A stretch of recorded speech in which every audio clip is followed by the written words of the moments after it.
O motivo da palestra de hoje é sobre o auxílio-doença após a reforma da Previdência Social levada a efeito através da Emenda Constitucional número 103 de 2019. O auxílio-doença foi um dos benefícios que sofreu também modificação pela reforma, depois da pensão por morte, que foi o benefício que mudou totalmente a sua face. Começa pela mudança do nome. Não existe mais auxílio-doença. Hoje se fala em auxílio por incapacidade temporária.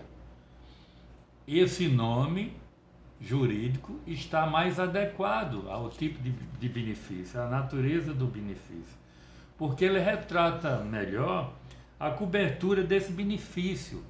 Porque pensava-se antes, quando levava o nome de auxílio-doença, que o risco a ser assegurado era a doença.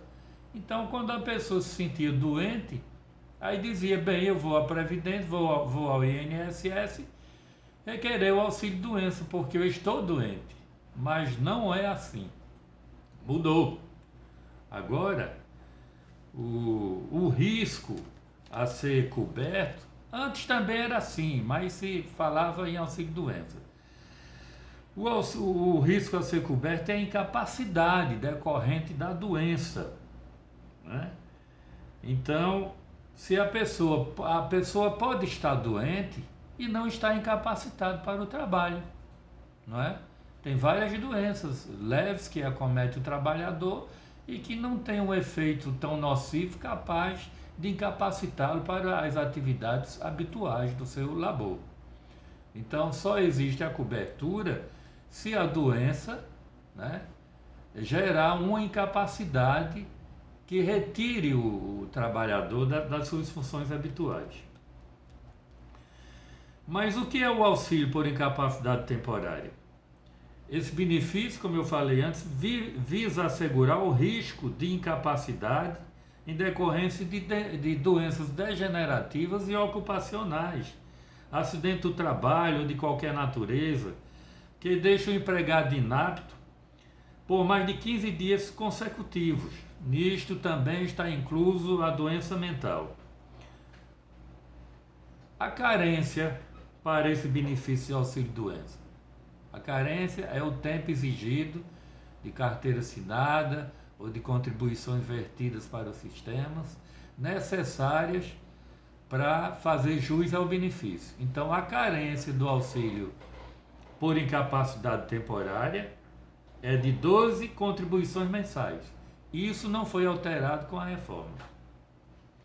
Mas existem duas exceções que não exigem a carência para a concessão do benefício. A primeira exceção é nos casos de acidente do trabalho ou de qualquer natureza e doença profissional ou do trabalho. Se o segurado, no primeiro dia de trabalho, é acometido por um acidente do trabalho ou uma doença dita ocupacional, ele não precisa dos 12 meses da carência. Ele já tem o amparo da lei previdenciária, do seguro previdenciário do INSS. Existe também outra exceção que dispensa carência, é quando o segurado, após ele se registrar na empresa, desingressar no regime geral da Previdência Social, ele foi acometido de uma série de doenças, que eu vou ler aqui porque a relação é grande. Tuberculose ativa, hanseníase, alienação mental, esclerose múltipla, hepatopatia grave, neoplasia maligna, cegueira, paralisia irreversível, incapacitante, cardiopatia grave, doença de Parkinson, espondiloartrose anquilosante, nefropatia grave, estado avançado de doença de Paget, AIDS e contaminação por radiação, tudo com base na medicina especializada. Agora, não significa que o trabalhador acometido de uma dessas doenças ele vá ter direito ao benefício. Não, é necessário que se faça uma avaliação médico-pericial para avaliar o grau de incapacidade, porque principalmente na perícia médica judicial, a incapacidade é sempre mensurada, isto é, ela tem uma gradação. Assim, se o perito mensurar a incapacidade entre 10% a 30%, o benefício não será concedido. Somente aquela incapacidade que atingir de 30% a 70% ou mais, né? Então, essa incapacidade decorrente da doença de 10% a 30% é dita uma incapacidade leve.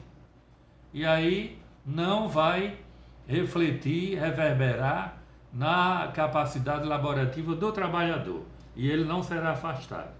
Mas a partir de 30% a 70% ou mais, a incapacidade está patenteada, o trabalhador não deve retornar ao trabalho.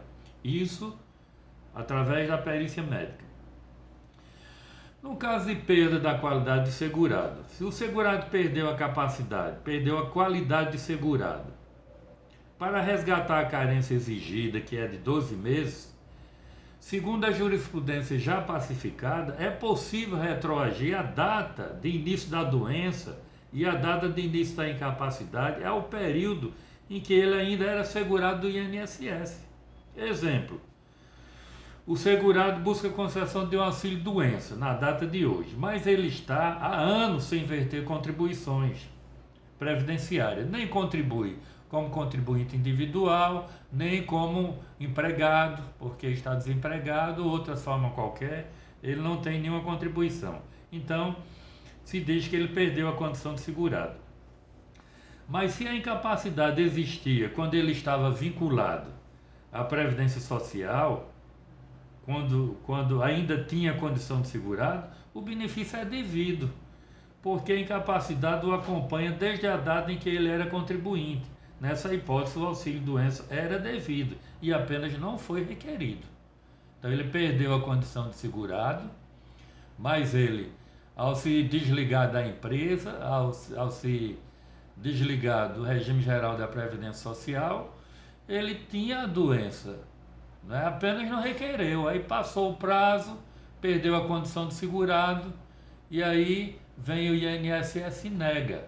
Aí ele tem que constituir um advogado para alegar, né, argumentar e provar que desde o tempo que ele era segurado ele já tinha essa doença. Perdeu a condição de segurado porque transcorreu-se o prazo da lei, mas ele não exerceu o seu direito adquirido de requerer e fazer jus ao auxílio-doença. Existe também o caso de incapacidade social. A incapacidade social ocorre quando a sociedade, por puro preconceito, incapacita o trabalhador, como se dá, por exemplo, no caso de AIDS. Nesse caso, o portador faz jus ao auxílio-doença por não mais ser aceito no mercado de trabalho, né? As pessoas ficam com medo de contrair a doença, discrimina a pessoa doente, e aí o mercado de trabalho se fecha para ela, porque todos tomaram conhecimento de que esse trabalhador tem uma doença, né, que é também contaminável, como a AIDS, por exemplo. Então, nesse caso, né, o trabalhador tem direito ao auxílio doença, por a chamada incapacidade social. O segurado terá obrigatoriamente que se submeter à perícia médica do INSS quando a incapacidade ultrapassar 15 dias consecutivos, hipótese na qual a empresa a que ele estiver vinculado o encaminhará à perícia médica do INSS. Se isso não for feito, o empregado também pode, por sua própria liberalidade, procurar o INSS para ver valer o seu direito. Mas se houver um novo afastamento por motivo da mesma doença incapacitante e o empregado ficar afastado por 15 dias, dentro de um período de 60 dias após a concessão do auxílio-doença, a empresa fica desobrigada a pagar o período de espera até nova análise do INSS, pois o segurado fará jus ao benefício a partir do novo afastamento. Salutar também, salientar que o empregado, em gozo de auxílio-doença, ele será considerado licenciado pela empresa. Outro ponto relevante é quando a empresa garantir ao segurado licença remunerada, ficará obrigada a pagar-lhe, durante o período de auxílio-doença, a eventual diferença entre o valor deste e a importância garantida pela licença. Tem os casos negativos do auxílio-doença quando a doença for pré-existente, ou seja, o trabalhador entra no regime geral da Previdência Social através da qualidade de empregado, de contribuinte individual ou facultativo, outra forma qualquer. E ele traz uma doença chamada doença pré-existente à filiação. Então, essa doença pré-existente não é assegurada pelo INSS, porque o trabalhador já se filiou doente, trazendo a doença. Mas existe a exceção, quando é provado pericialmente que ele voltou, ingressou no regime geral da Previdência Social trazendo a doença, mas estava capacitado para trabalhar, tanto que trabalhou, mesmo portador dessa doença pré-existente. Mas as condições em que se desenvolveu o trabalho dele exacerbou, né? Fez com que essa doença aumentasse e gerasse a incapacidade para o trabalho. Daí então, ele terá direito ao benefício de auxílio-doença. Auxílio-doença, como era chamado antigamente, mas o verdadeiro nome agora é auxílio por incapacidade temporária.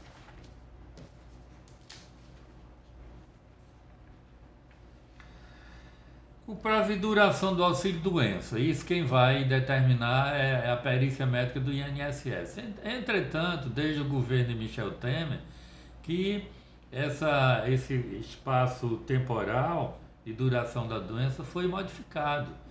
Que antes da reforma da Previdência e antes de duas MPs feitas no governo Michel Temer, foi modificado isso aí. O auxílio-doença ele só pode ser concedido num prazo máximo de 4 meses. Depois houve outra modificação. O perito médico ele pode estabelecer um prazo maior, mas ele sempre deve estabelecer um prazo. Se a perícia médica for omissa em relação ao prazo de duração do benefício, é entendido que a duração é de 4 meses. Então, antes de Michel Temer, eu tinha clientes aqui no meu escritório que passaram até mais de 5 anos recebendo auxílio-doença, né? Porque a lei 8.213/91, estabelece os planos e benefícios da Previdência Social, ela era omissa em relação a esse espaço temporal, né? Então, em outros países, inclusive da América do Sul, o segurado, o trabalhador afastado da Previdência daqueles países por 24 meses, depois já seria aposentado por invalidez. A nossa legislação é omissa em relação a isso, mas em relação à duração do auxílio-doença, agora no máximo 4 meses, podendo se estender até 6 meses, na prática atual que a gente vê. O valor do auxílio-doença é 91% do salário de benefício. Isso não foi alterado pela reforma da Previdência. Mas o que foi alterado em todos os benefícios foi a fórmula de cálculo. Porque o 91% do salário de benefício, ele vai ter uma diminuição, porque o salário de benefício é que foi alterado, a fórmula de cálculo. Antes, se pegava os 100% de todo período contributivo, afastava-se 20% menor e ficava com 80%. Hoje, você tem que fazer como base os 100% de todo o período contributivo para fazer o cálculo do salário de benefício. Então, no frigir dos ovos, esse cálculo diminui muito o valor. Então, pode-se dizer que com essa base de cálculo, todos os benefícios da Previdência Social foram reduzidos pela reforma da Previdência.